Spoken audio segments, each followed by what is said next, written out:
Next on Worcester News Tonight, cold temperatures bring snow across central Massachusetts and snow making weather.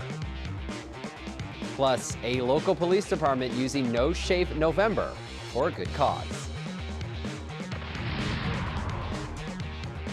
Good evening. Thanks for joining us. I'm Andy Madison. We begin tonight with the weather. And while there was measurable snowfall in some parts of the state this weekend, the drop in temperature brought a chill to central Massachusetts to start the week. Here's a look at downtown Worcester earlier this evening. As you can see, it was a windy evening, which only added to the winter-like temperatures outside. It was a big change from the weather last week, and temperatures were in the 20s and 30s in Worcester today. The cold weather also giving ski areas a chance to get a jump start on making snow for the season.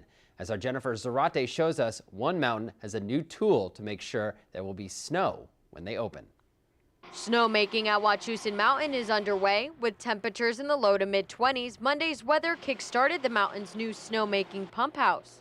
We built a $2 million facility that more than doubles our snowmaking pumping for the winter. We've gone from 4,000 gallons a minute to 8,000 gallons a minute. Tom Myers, Wachusett's director of marketing, says it took the summer and well into early November to complete construction of the new pumping station, just in time for the mountain to fire up its snow guns for the winter season. There's still a 50-50 chance with the weather, as long as it cooperates, that we could be open by Friday. We're really taking it day by day right now. Depends on what Mother Nature serves us over the next few nights, and hopefully the season will kick off by Thanksgiving weekend. Myers says snowmaking has become a state-of-the-art process. We've added an automated system to Ralph's Run, which is one of our primary intermediate trails. So now we can also adjust the amount of air and water that flow through the system automatically as the temperatures adjust. And combined with its grooming machines, Wachusett Mountain will soon be ready to go. It's very exciting to have such state-of-the-art capabilities. So that's really the exciting change for us, to have reliable ski conditions almost from the day we open till the day we close. Here at Wachusett Mountain, cold weather is a good thing, not a bad thing. Meyer says cold temperatures is what they're looking for. In Princeton, I'm Jennifer Zarate, Worcester News Tonight. A Northborough family woke up to a surprise this weekend after a high-speed chase ended and a car crashed into their home, causing a lot of damage. Police say at this time the two suspects remain at large. Our Catherine Andrioli has reaction from the family. I had just shut off the TV upstairs and I heard a horrific bang, and I sprung from the side of the bed. John and Susan Cohn are thankful no one was hurt when a car slammed into their Northborough home early Sunday morning. Monday, the couple is still looking over the damage they say was caused by this stolen car. The shock goes over, that's when you start thinking about the what ifs.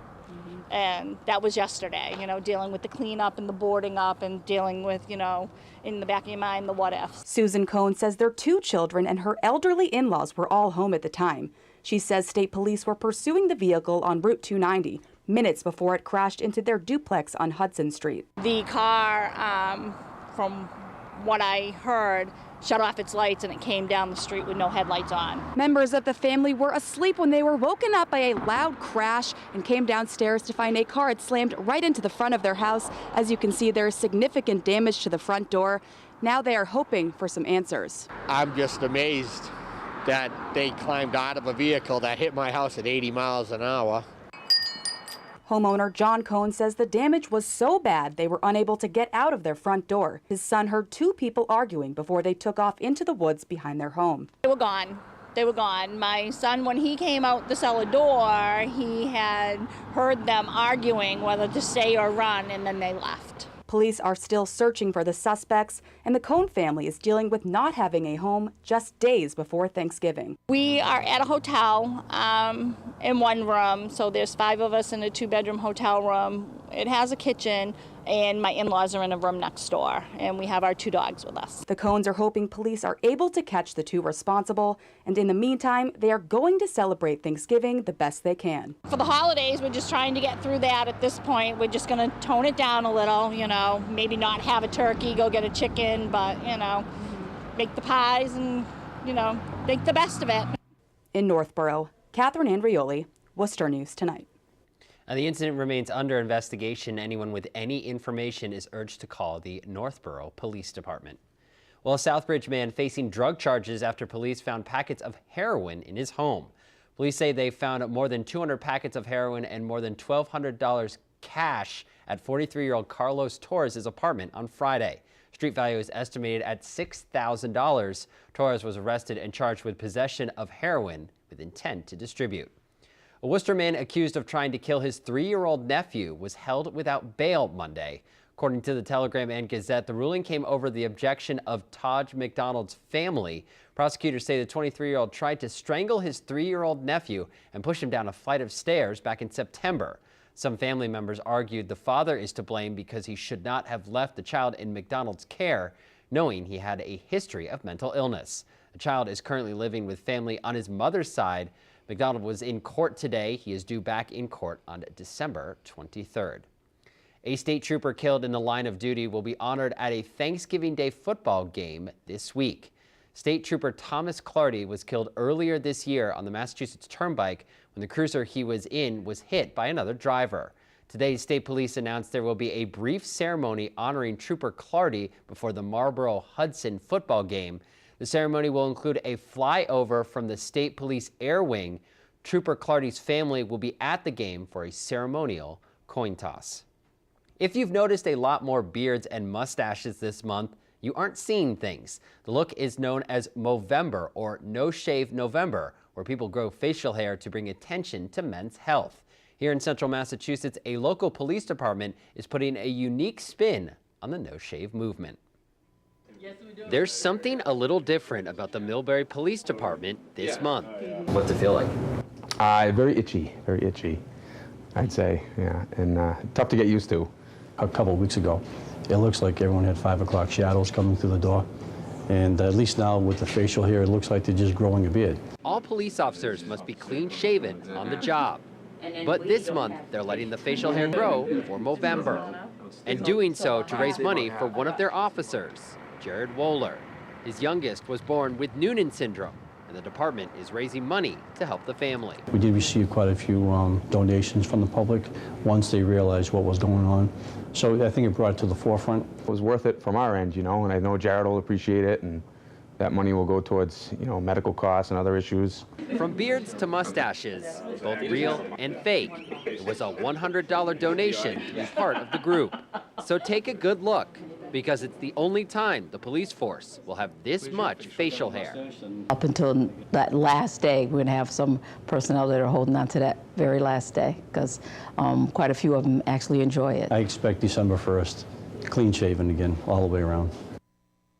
Now, in total, 32 police officers participated in Movember, so they raised $3,200 just from the police department. Now, they also held a separate fundraiser for the Wohler family earlier this month. Well, in Dudley, a large police presence in a neighborhood earlier today, but there was no reason for alarm. It was all a training exercise. K-9 units from around the area converged on an old building to work out a real-life scenario. Our Brittany Schaefer got an up-close look at how K-9 officers and their dogs handled this unique training. This is the lifelike scenario K-9 officers and their dogs train for, and one officer, Aaron Suss, says police deal with often. The bad guy, you know, he's inside the house. The house would be, surrounded as officers are going into search, for someone, and basically, our decoy, our bad guy is, he's slipping out the back, and we're using the dog to apprehend him. K-9 units from all around central Massachusetts got to train in a new environment Monday. The town of Dudley allowed the Central Mass Law Enforcement Council to use a vacant house for training. We have to expose them to, everything that we can think of, because you just don't know what type of, situation you might run into. We try to expose them to, different houses, different environments. And it's huge because there are not a lot of opportunities to do real-life scenario-based training in buildings, households like this. Suss is the team leader for the Semlac K-9 unit and says dogs are a vital part to law enforcement and need proper training. Today we're searching on buildings. A lot of times, our K-9s are used in conjunction with the SWAT team to establish perimeters. The Semla Canine Unit was established 6 months ago, and they already have a long list of achievements. Several hundred calls that we've been deployed on as a team. We've had numerous apprehensions. 2 of our canines were in a neighboring town, and they apprehended a person that was wanted on firearms charges. Over the summertime, 4 of our canines went out to a neighboring town and located a missing girl, a small child. Brittany Schaefer, Worcester News.